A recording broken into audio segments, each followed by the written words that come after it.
Marcha atrás con los aumentos, decíamos en los títulos, Raúl, tiene que ver con el precio de las naftas que tiene que volver a los valores del 31 de julio. Exactamente, esto está referido a los aumentos que hubo en estas semanas del mes de agosto y ya si te parece le vamos a preguntar a quien tenemos en contacto telefónico, es Raúl Castellanos.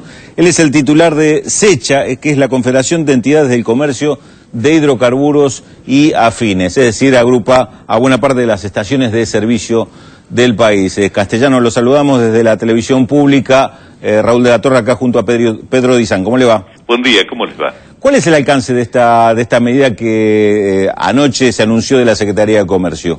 ¿A quién abarcaría esta vuelta atrás de los precios de los combustibles? Pues esta medida tienen que acatarla todos. Se deben retrotraer los precios a los vigentes el 31 de julio.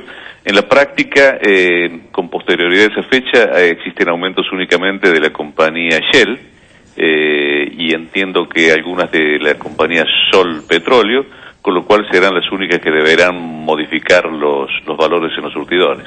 Para las estaciones de servicio, ¿esta medida en qué los afecta? ¿Cómo están viviendo ustedes esta situación? Bueno, al afectar únicamente a una sola compañía prácticamente, esto está teniendo un efecto sobre un 15 o 16% de las estaciones de servicio de todo el país. También hay que decir que los incrementos posteriores a esa fecha fueron pequeños cuantitativamente, estamos hablando de 1% más o menos, así que bueno, entiendo que el efecto no será demasiado complicado para el sector de las estaciones de servicio. De todas maneras, Castellano, esto afectó al mercado en general porque el último fin de semana se vio que otras marcas, por ejemplo YPF, se quedaron sin alguno de los combustibles como Nafta Super, y además me parece que el temor estaba dado en que las otras empresas imitaran este aumento que lideró Shell. Sí, los problemas de faltante de algún combustible no tienen que ver en realidad con esta medida, tienen que ver más bien con alguna limitación de las entregas de YPF a sus estaciones de servicio, producto de un crecimiento muy grande en las ventas de esta sigla, pero que no está afectando demasiado al consumidor tampoco, porque quien no encuentra Nafta Super, por ejemplo, en una estación de servicio YPF, la encontrará seguramente en una estación de otra sigla. Así que eso, digamos, demasiado inconveniente no tiene. Y con respecto al segundo tema, y bueno, sí, yo me imagino que el fin que persigue la Secretaría de Comercio con esta medida es evitar que se generalicen los aumentos, que otras compañías acompañen el último aumento que generó Shell. Castellanos, usted está en la provincia de Córdoba en este momento. ¿Cómo es la situación acerca del combustible, de la provisión de energía allí en la provincia de Córdoba? Bueno, es similar a la del resto del país. Como yo le decía, no hay demasiadas novedades. La política de las compañías son similares en las distintas provincias, ¿no es cierto? Problemas de abastecimiento que afecten al consumidor no tenemos, excepto esa particularidad que le mencionaba hace un momento, algunas estaciones YPF que por ahí los fines de semana se quedan sin Nafta Super. Por lo demás, nada, simplemente analizando esta nueva situación, esta nueva alternativa de la ley de abastecimiento, y también esperando que digamos este virtual congelamiento de precios que implica esta medida no sea demasiado prolongado en el tiempo, a fin de evitar atrasos, ¿no es cierto?, con respecto a los costos que generen algún tipo de problema como hubo allá por el año 2012 en adelante. Castellano, ¿cómo está hoy la relación entre estaciones de servicio y empresas petroleras? Bueno, en algún momento se discutió el tema contractual y cierta relación obviamente de presión de grandes petroleras con respecto a la situación de las estaciones de servicio. ¿Hoy cómo están en este tema?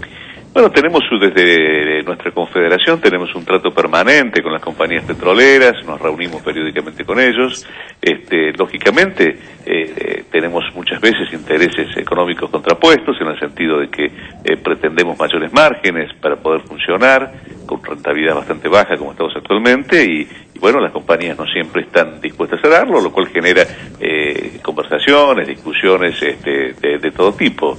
Y también estamos desde nuestra confederación impulsando o solicitando la promulgación de una ley sobre comercialización de combustibles que establezca un poco, que marque un poco la cancha, por decirlo de alguna manera, para dar un marco de previsibilidad a las estaciones de servicio, que son el eslabón más débil en la cadena de comercialización de combustibles.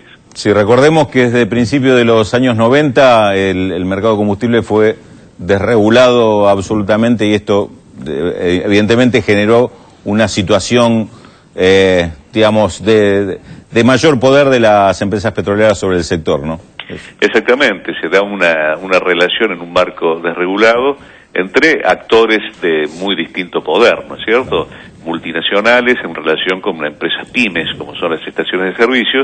Por eso es que hace muchos años que desde nuestro sector venimos pidiendo y venimos manifestando que hace falta una ley que fije pautas que de alguna manera le dé alguna protección al sector nuestro, que muchas veces está un poco desprotegido o en una situación de desigualdad con respecto a sus interlocutores. Y además compiten directamente con las redes propias de estas petroleras multinacionales, ¿no? Exactamente, una de las cláusulas que están en los 2 o 3 proyectos que están dando vuelta por ahí en el Congreso, establece, por ejemplo, la prohibición de la integración vertical, o sea, se establece que las compañías petroleras no puedan tener estaciones de servicio propias porque, digamos, ningún expendedor de combustible pyme puede competir con una estación de servicio de su propio proveedor. Así que, bueno, hay varias cláusulas que no están inventadas por nosotros, sino que rigen en muchos países del mundo, incluso en Estados Unidos, que pretendemos que de alguna manera se repliquen en la legislación nacional. Castellanos, gracias por estos minutos, ¿eh? No, gracias a ustedes. Desde Córdoba, Raúl Castellanos, titular de SECHA, Raúl. Y aportando algún elemento más sobre esta situación del mercado de combustibles, que no es solamente esta situación puntual del aumento de Shell ahora, ¿no? Sino que preocupa todo el marco en el que se maneja este negocio, que tanta trascendencia tiene para el público, pero que tan concentrado está en el manejo. Hay más información.